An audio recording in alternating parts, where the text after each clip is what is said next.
지난주 건강한 35세 마라톤 선수가 간 수치 혈액 검사에서 위험할 정도로 높은 결과를 받아 불필요한 몇 달간의 검사와 불안감을 겪었다는 사실을 아십니까? 충격적인 진실은 단순히 체열 직전 격렬한 운동을 했을 뿐이라는 것입니다. 이 일은 매일 수백만 명에게 일어나고 있으며 이는 완전히 예방 가능합니다. 2023년 존스 홉킨스에서 발표된 획기적인 연구는 50만 건 이상의 혈액 검사 결과를 분석한 결과 환자들이 검사 24에서 48시간 전에 저지른 간단한 준비 실수로 인해 거의 별표 40% 별표에서 상당한 부정확성이 나타났음을 발견했습니다. 이는 사소한 변동이 아니었습니다. 오진 불필요한 투약, 그리고 심지어 심각한 건강 상태를 완전히 놓치는 결과를 초래한 차이였습니다. 가장 놀라운 점은 이러한 오류들 하나하나가 이해하는데 10분도 걸리지 않는 기본적인 지식만으로도 피할 수 있었다는 것입니다. 당신의 혈액은 건강에 대한 이야기를 들려주지만 이러한 중요한 준비 단계를 모른다면 그 이야기는 완전한 허구로 바뀔 수 있습니다. 그리고 연구를 검토하면서 저의 관심을 가장 사로잡은 부분이 있습니다. 저희 목록의 두 번째 실수는 78%의 사람들이 잘못하고 있는 일과 관련이 있습니다. 연구에 따르면 이는 콜레스테롤 수치를 별표 최대 25% 별표까지 혈당은 그 이상으로 변동시켜 실제로는 완벽하게 건강함에도 불구하고 당뇨병 진단을 받을 가능성이 있습니다.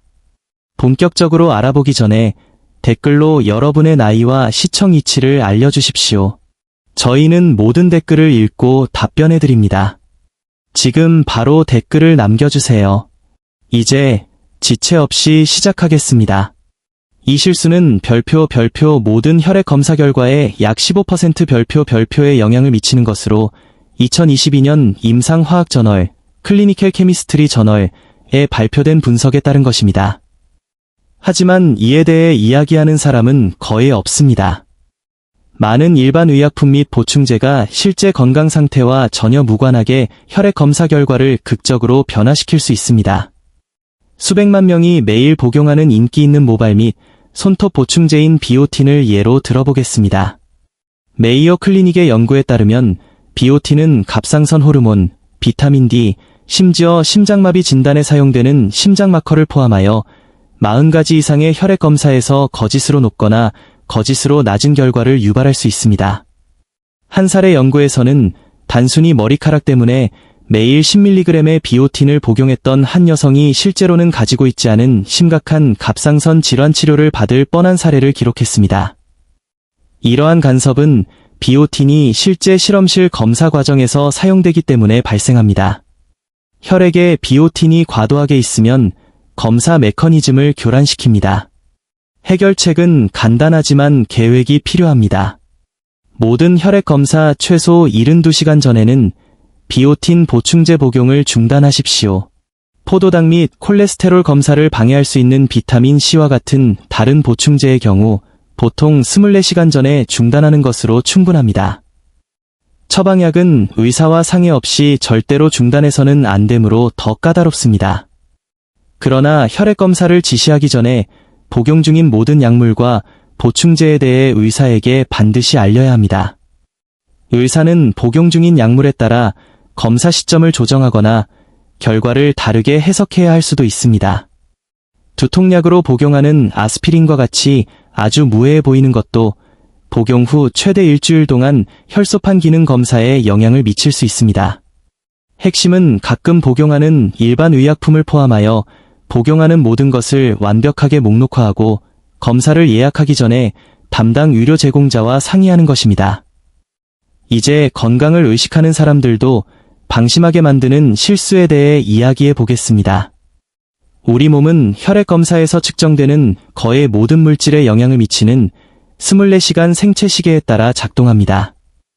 그러나 시카고 대학의 연구에 따르면 환자의 별표 62% 별표가 이것이 중요하다는 사실을 모릅니다. 스트레스 호르몬인 코르티솔은 하루 종일 별표 최대 50% 별표까지 변동하며 이른 아침에 가장 높고 자정 무렵에 가장 낮습니다. 오전 8시 대신 오후 3시에 코르티솔 검사를 받으면 실제로는 부신이 완벽하게 작동하고 있음에도 불구하고 부신 기능 부전이 있는 것처럼 보일 수 있습니다. 테스토스테론도 비슷한 패턴을 따르며 남성의 경우 저녁에 비해 아침의 수치가 최대 35% 더 높습니다. 5,000명의 남성을 대상으로 한 2021년 연구에 따르면 오후에 검사를 받은 사람들은 아침에 검사를 받은 사람들에 비해 테스토스테론으로 진단받을 확률이 2배 높았는데 실제 호르몬 생산량은 동일했습니다. 철분 수치도 크게 변동하며 일반적으로 아침에 30% 더 높습니다. 심지어 건강한 사람들의 백혈구 수도 하루 종일 변하여 아침부터 저녁까지 약 25% 증가합니다. 해결책은 시간에 따른 변화를 추적하는 경우 항상 같은 시간대에 혈액 검사를 예약하는 것이며 대부분의 기준 범위가 설정된 오전 7시에서 10시 사이의 아침 시간을 목표로 하는 것이 좋습니다. 특히 테스토스테론이나 코르티솔과 같은 호르몬 검사를 받는 경우 정확한 결과를 위해서는 아침 검사가 절대적으로 필수적입니다. 아침 약속을 잡을 수 없는 경우 체열 시간을 기록하고 의사에게 알려야 합니다.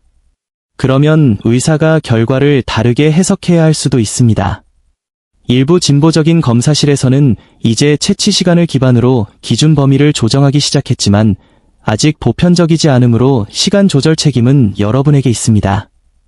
이제 운동 시간과 관련하여 더욱 흥미로운 부분으로 넘어갑니다. 계속하기 전에 영상이 유익했다면 좋아요를 눌러 더 많은 시니어들이 볼 수 있도록 해주시고 구독해 주십시오. 매일 더 유용한 시니어 건강 관련 영상이 올라올 예정이니 놓치지 마세요. 혈액 검사 전 아침 달리기나 헬스장 방문은 무해하거나 심지어 건강에 좋은 것처럼 보일 수 있지만 실제로는 대부분의 사람들을 놀라게 하는 방식으로 결과를 망가뜨리고 있습니다. 미국 스포츠의학대학에서 실시한 2023년 종합연구는 1200명의 운동선수를 대상으로 혈액마커를 조사했으며 체열 24시간 이내의 격렬한 운동이 30가지 이상의 혈액마커를 상당히 변화시켰음을 발견했습니다. 심장마비나 근육질환을 감지하는데 자주 사용되는 마커인 크레아틴 키나아제는 격렬한 운동 후 별표 최대 300% 별표까지 증가할 수 있으며 72시간 동안 상승 상태를 유지할 수 있습니다. 헬스장에서 하체 운동을 했을 뿐인데 심장 문제 의심으로 응급실에 실려가는 상황을 상상해 보십시오. 의사들이 간 건강을 평가하는 데 사용하는 알트 및 AST와 같은 간 효소는 운동 후 별표 150% 별표까지 급증할 수 있으며 특히 격렬한 훈련 후에는 최대 일주일 동안 상승 상태를 유지할 수 있습니다. 보스턴의 한 사례 연구에서는 실제로는 간이 완전히 건강한데도 불구하고 훈련 후 효소 수치가 너무 높아 불필요한 간 생검을 받은 트라이애슬론 선수를 기록했습니다. 심지어 적당한 운동도 결과에 상당한 영향을 미칩니다. 30분 조깅은 백혈구 수를 40% 증가시켜 잠재적으로 감염이나 염증에 대한 우려를 낳을 수 있습니다. 혈당은 운동 유형과 지속 시간에 따라 급증하거나 급격히 떨어질 수 있어 당뇨병 검진 결과를 왜곡시킵니다. 염증 마커인 시반응성 단백질은 운동 후 100% 증가하여 48시간 동안 상승 상태를 유지할 수 있습니다. 현명한 접근 방식은 혈액검사 최소 48시간 전에는 격렬한 운동을 피하는 것이며 근육효소 또는 염증 마커 검사를 받는 경우 이상적으로는 72시간 전부터 피하는 것입니다. 가벼운 걷기는 괜찮지만 땀을 흘리거나 숨이 가빠지는 모든 활동은 체열 후로 미루어야 합니다. 운동 루틴을 도저히 건너뛸 수 없다면 최소한 운동 시간을 의사에게 알려 정확한 결과를 해석할 수 있도록 하십시오. 이제 거의 모든 사람의 일상에 영향을 미치는 영역으로 이동합니다. 혈액 검사 이틀 밤 전 저녁 식사와 함께 마신 단 한 잔의 와인도 생각보다 결과에 훨씬 더 큰 영향을 미칩니다. 국립알코올 남용연구소의 연구에 따르면 혈액 검사 48시간 이내의 알코올 섭취는 간 기능 검사를 최대 40%, 중성지방을 별표 30% 별표까지 변화시키며 심지어 그 후 며칠 동안 혈당 조절에도 영향을 미칠 수 있습니다. 흥미로운 연구는 500명의 적당한 음주자를 추적 관찰했으며 검사단 3일 전에 금주한 사람들이 평소 음주 패턴 후에 검사했을 때보다 중성지방 수치가 평균 53포인트 더 낮았음을 발견했습니다. 이 차이만으로도 콜레스테롤 약을 처방받을지 여부가 결정될 수 있습니다. 알코올은 또한 비비타민과 마그네슘을 고갈시키고 인위적으로 철분 수치를 상승시켜 영양 상태에 대한 완전히 왜곡된 그림을 만듭니다.